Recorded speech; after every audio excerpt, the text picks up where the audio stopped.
Hello दोस्तों, आइए आप सभी का स्वागत है आपके अपने परिवार मैथ विद संदीप 8840 में।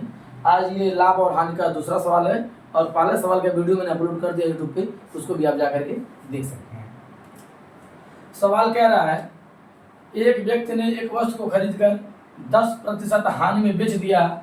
यदि वह 20% कम में खरीदता तथा 55 रुपया अधिक में बेचता तो उसे 40% का लाभ होता। वस्तु को क्रय मूल्य बताना है। क्या बताना है? वस्तु का क्रय मूल्य बताना है। इस तरह के सवाल को लगाने का सबसे बेस्ट तरीका यही है कि आप एक एक लाइन को हल करते चलिए, लाइन बाय लाइन आप सॉल्व करते चलेंगे तो सवाल आपका धीरे धीरे छोटा होता चला जाएगा। यदि आप एक ही बार में सॉल्व करने का प्रयास करेंगे तो सवाल गलत हो जाएगा। देखिए, एक व्यक्ति ने एक वस्तु को 10% हानि बेच दिया। पहले आप क्या लिखेंगे? क्रय मूल्य, CP। CP का मतलब होता है कास्ट प्राइस, SP का मतलब होता है सेलिंग प्राइस। ये क्या है? आपका क्रय मूल्य है। क्या है? ये क्रय मूल्य है और ये आपका विक्रय मूल्य है। ठीक है, तो एक व्यक्ति ने एक वस्तु को खरीदा 10% हानि बेच दिया। किसी भी वस्तु का क्रय मूल्य आप कितना मानते हैं? हमेशा 100 मानते हैं। कितना मानते हैं? 100 मानते हैं। यदि वस्तु का क्रय मूल्य कितना है? 100 रुपया है और उसे 10% हानि बेच दिया तो कितने में बेचेगा? 90 रुपया में बेचेगा। अरे भाई, बाजार से कोई चीज 100 रुपया का खरीद के ला रहे हैं और वो किसी कारणवश वो खराब हो गया, तो मान लीजिए आप उसको 10% हानि बेच देंगे तो कितना में बेचेंगे? 90 रुपया में बेचेंगे। तो ये आपका पहला लाइन सॉल्व हो गया। फिर कह रहा है, यदि वह 20% कम में खरीदता तथा 55 रुपया अधिक में बेचता। इस 55 से हमें अभी कोई मतलब नहीं है, इस 55 की बात हम क्या करेंगे? नहीं। यदि वह 20% कम में खरीदता, दोबारा कह रहा है CP SP। यदि वह 20% कम में खरीदता, अरे भाई उस बार 100 रुपये में खरीद के ला रहा था तो 10 का हानि लेके कितने बेच रहा था? 90 रुपये में बेच रहा था। इस बार वह 20% कम में खरीद रहा है तो कितने में खरीदेगा? 80 में खरीदेगा और उसे 40% का लाभ हो रहा है। क्या हो रहा है? जब वो 80 रुपये का कोई सामान खरीद के ला रहा है और उस पर आप 40% का लाभ लेके बेचेंगे तो कितने में बेचेंगे? तो क्या किनारे निकाल लेते हैं, 80 का 140% आप निकाल लीजिए। ठीक है, 0 से 0 कट जाएगा, ये 0 से ये 0 कट जाएगा। 14 बटी कितना होता है? 112। एक बात ध्यान से समझिएगा पुनः दोबारा से। पहले वो 100 रुपया का सामान लाता था और उसको 10% का हानि हो जाता था तो कितने में बेच रहा था? 90 रुपये में बेच दे रहा था। ठीक है, इस बार क्या किया? वह 20% कम में खरीदा तो कितने में खरीदा? 80 रुपये में खरीदा। अब जो 80 में खरीद के लाया उसको 40% लाभ लेके बेच दिया। तो 80 का 140% निकालेंगे तो 0 से 0 कट जाएगा, ये 0 से ये 0 कट जाएगा। 14 बटी 112 है, यानी इस बार उसका विक्रय मूल्य कितना हुआ? 112 रुपया हुआ। और सवाल कर रहा है कि जब 20% कम में खरीदता तो 55 रुपया अधिक में बेचता, उसे 40% का लाभ होता। यानी सवाल का कहने का मतलब क्या है? दोनों विक्रय मूल्य का जो डिफरेंस दिया है वो 55 रुपया दिया है। क्या दिया है? 55 रुपया। देखिए ध्यान से, एक वस्तु को खरीद कर 10% हानि बेच दिया। ठीक है, यदि वह 20% कम में खरीदता और 55 रुपया अधिक में बेचता तो 40% का लाभ होता। ध्यान समझिएगा, 20% कम में खरीद रहा है और 40% का लाभ लेके बेच रहा है तो पैसा कितना अधिक पा रहा है? 55 रुपया। कितना पा रहा है? 55 रुपया।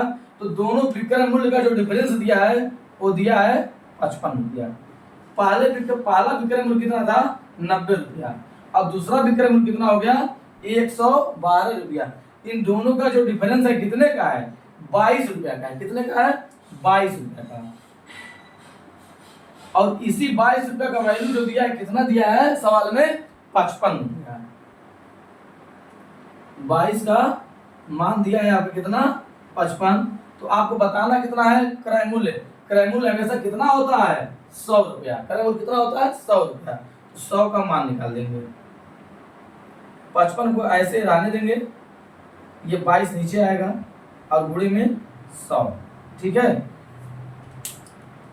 11 से काट देंगे, 11 दूनी 22, 11 पची 55 और 100 पची कितना हो जाएगा आपका? 11 दूनी 22, 11 पची 55 और दूसरे इसको भी काट देंगे, कितने बार कट जाएगा? 50 बार में। आपका आंसर कितना आ जाएगा? 5 पची 25, 250। आपका क्रय मूल्य कितना आ जाएगा? 250 रुपये। जो नए बच्चे हैं नहीं समझ पा रहे हैं, एक बार पुनः दोबारा समझिए। हमारा कहने का प्रयास यही है कि भाई एक ही वीडियो रहेगा, लंबा रहेगा, लेकिन किसी भी तरह का आपको डाउट फील नहीं होने पाएगा। एक बार इस सवाल को दोबारा समझेंगे। एक व्यक्ति है जो कोई सामान गया बाजार से खरीद के लाया, ओरल समझिए। एक कोई व्यक्ति है जो बाजार गया और कोई सामान खरीद के लाया और उसको 10% हानि बेच दिया। तो हम किसी चीज का क्रय मूल्य कितना मानते हैं? 100 रुपया मानते हैं। जब 100 रुपया का सामान खरीद के लाया और 10% हानि बेच दिया तो कितने में बेचेगा? 90 रुपया में बेचेगा। 100 का खरीद के लाया और 10% का हानि लेकर कितने में बेच दिया? 90 रुपये में बेच दिया। और वह अगले दिन क्या किया? जब उसे 10% का घाटा लग गया, अगले दिन वो फिर दिमाग लगाया कि 10% को हम रिकवर कैसे करेंगे। फिर वो बाजार गया, किसी भी वस्तु को फिर खरीद के लाया, कितने में?